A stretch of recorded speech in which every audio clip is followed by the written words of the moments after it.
is Chris Finley from MyFlightCoach.com. Night flying is one of the most thrilling things we can do as pilots. I love the look on the face of a student when they take off for the first time at night, and as they climb out they begin to see the city lights and they realize this is a whole new world, a whole new, in some ways, a whole new ball game that they are undertaking in night flying.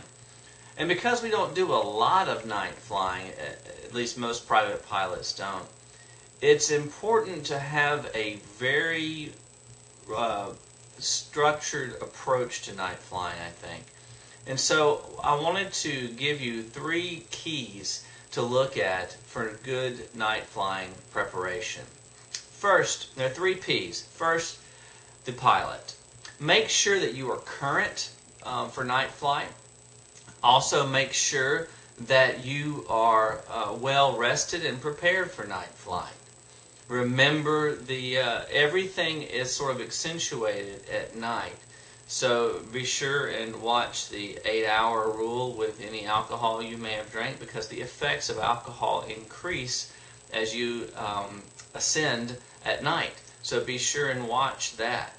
And one of the big things is night vision. Always make sure that you give plenty of time for your night vision to adjust. You know, if you walk into a movie theater from like a sunny day and you walk into a dark movie theater, it takes a moment for your eyes to adjust.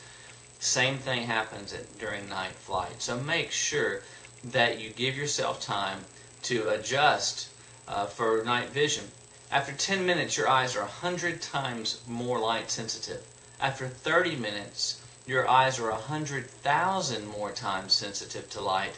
And so you notice a real difference in your ability to see. And remember, when scanning for traffic at night, that your center viewing is off at night.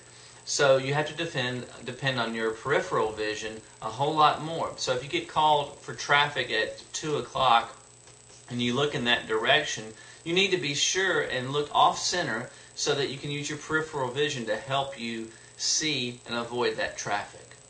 So the pilot's the first P. The second P is the plane. Make sure that the plane you are flying is VFR night ready. In addition to having all the VFR day instruments that are required, it is also required to have the VFR night equipment.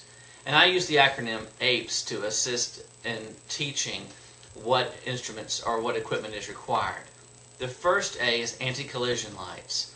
That is the red rotating beacon on the tail and the strobe lights, if they're installed, on the wingtips. The second P is position lights. Make sure that the position lights are illuminated and correctly installed. So you should have a red position light on your left wing, a green one on your right wing, and a white one on the tail. And that can also be used to help you in looking for other traffic. As you scan the sky, what lights you can see will tell you what direction that airplane is moving. So be sure your position lights are working. Third is energy source, and that's not really a consideration too much for us, as most of our airplanes have an alternator installed just as part of the aircraft's manufacture. So make sure that your alternator is working. Check your alternator belt if you can see it and get to it. And make sure that everything electrically is powered and working properly. And lastly, the S, for those aircraft that have fuses, you need to carry spare fuses. Most of us are flying aircraft with circuit breakers that pop when there's a problem, that are able to be reset. So just be careful, one, with resetting fuses, resetting breakers, but also if you have an aircraft with fuses, you need to carry extra ones. And also just do a good, thorough pre-flight and make sure that aircraft is really ready to fly. And be extra diligent at night. Also, one thing that's often overlooked in a pre-flight like this is make sure your panel lights are working. There's a little knob in a lot of planes that a lot of times is turned down, so make sure you check that and make sure that your panel instrument lights are working. And lastly, procedures. Make sure that you know your procedures. You know where you are flying. You've got your cockpit well organized so that you can be sure and find what you need when you need it. Always carry a red lens flashlight with you in the cockpit. It really preserves your night vision.